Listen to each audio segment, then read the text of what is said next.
Have you ever been judged unfairly? Looked down upon simply because of how you appeared? It's a painful, humiliating feeling, one that can make you question your own worth. Today, I want to share a story about a woman named Mrs. Chun. A story that starts with a moment of deep disrespect but ends with a powerful lesson about kindness, humility, and the true measure of a person. Mrs. Chun was a regular woman, a farmer from a small village. Life had etched its hardships onto her hands and face, but it had also filled her heart with resilience. Her clothes were simple, practical, and worn from years of hard work under the sun. One day, she needed to withdraw a large sum of money from the bank in the city. It was her life savings, painstakingly earned over decades. Money she was finally using to build a new house for her family. She walked into the grand air-conditioned bank, a place that felt a world away from her dusty fields. People in shop suits and elegant dresses rushed past, their eyes barely registering her presence. She waited patiently in line, clutching her worn-out passbook. When it was her turn, she approached the counter and was met by a teller, a young woman with perfectly styled blonde hair and a look of impatience. "Let's call her Linda." Mrs. Chun politely explained that she wanted to withdraw all her savings. Linda glanced at the passbook, then at Mrs. Chun's simple clothes and calloused hands. A smirk formed on her lips. "All of it?" she asked, her tone dripping with condescension. "Are you sure you know how much is in here? This is a significant amount." Mrs. Chun, though a bit taken aback, nodded calmly. "Yes, I'm sure. I needed to build a house." Linda rolled her eyes and let out an exaggerated sigh. "Look," she said, leaning forward as if speaking to a child, "people like you don't just walk in and withdraw this kind of money. We have procedures. Do you even have an appointment?" She gestured dismissively. "Maybe you should go to a smaller branch. We're very busy here with important clients." The sting of those words was sharp. People like you. It was a judgment, a dismissal of her entire life's work based on her appearance. Other customers in line started to stare, some with pity, others with amusement. Humiliation washed over Mrs. Chun. Her hands trembled slightly, but she held her ground. "I am a customer, and this is my money. I have a right to withdraw it." Linda's smirk turned into a sneer. "Right. I have a right to protect the bank from questionable transactions." She then called for security.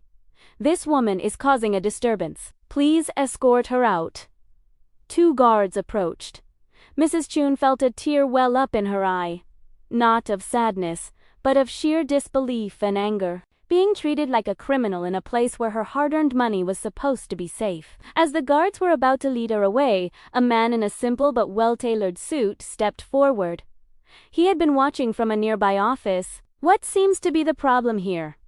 he asked, his voice calm but firm. Linda immediately straightened up, her demeanor changing completely. "Oh, Mr. Davison. Good morning, sir. This woman was making an unreasonable request and becoming disruptive." Mr. Davison was the bank manager. He looked at Linda, then at Mrs. Chun's tear-streaked, dignified face. He turned to Mrs. Chun and asked gently, "Ma'am, can you please tell me what happened?" With a steady voice, Mrs. Chun recounted the entire exchange, how she was judged, belittled, and denied access to her own savings simply because of how she was dressed. As she spoke, the manager's expression grew colder and more serious. He took her passbook, looked at the balance, and then looked at Linda. "Is this true?" he asked. "Linda, did you refuse service to one of our most loyal long-term clients?" Linda's face went pale. "Sir, I was just being cautious." "She didn't look like—" "Like what?" the manager interrupted, his voice sharp now. "Like she deserved respect. Linda, this bank was built on the savings of hardworking people like Mrs. Chun. Her money is just as valuable as anyone else's, perhaps more so because it represents years of honest labor. Your job is to serve every customer with respect, not to be a gatekeeper of social status." He turned to the other staff and customers who were watching. "Let this be a lesson to everyone. We do not judge people by their clothes or their appearance. We judge them by their character. And the character I see here is a woman of great integrity being insulted by an employee who has forgotten the meaning of service." The manager personally escorted Mrs. Chun to his own office. He offered her a cup of tea, apologized profusely on behalf of the bank, and processed her withdrawal himself, ensuring everything was handled smoothly and with the utmost respect. He even assigned a personal banker to her for any future needs. As for Linda, she was fired on the spot. Her shocked expression was a stark contrast to Mrs. Chun's quiet dignity. The manager made it clear that such arrogance and prejudice had no place in his establishment. As Mrs. Chun left the bank, with her life savings secured, she wasn't filled with triumph or a desire for revenge. Instead, she felt a quiet sense of justice. She walked out not just with her money, but with her dignity restored and amplified. The experience, though initially painful, had reinforced a fundamental truth.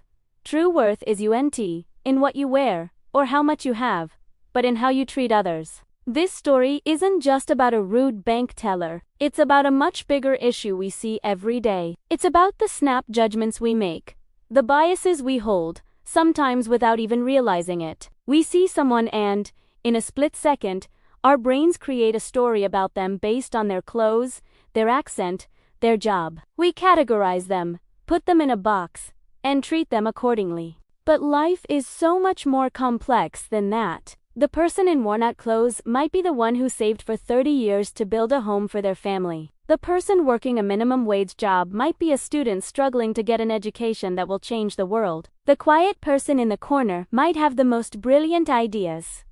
Mrs. Chun's story is a powerful reminder to look beyond the surface. It challenges us to practice empathy, to put ourselves in someone else's shoes before we pass judgment. What would it feel like to be dismissed, to be told you're not the right kind of person? It's a deeply wounding experience. The bank manager, Mr. Davison, is the hero we should all aspire to be in these situations.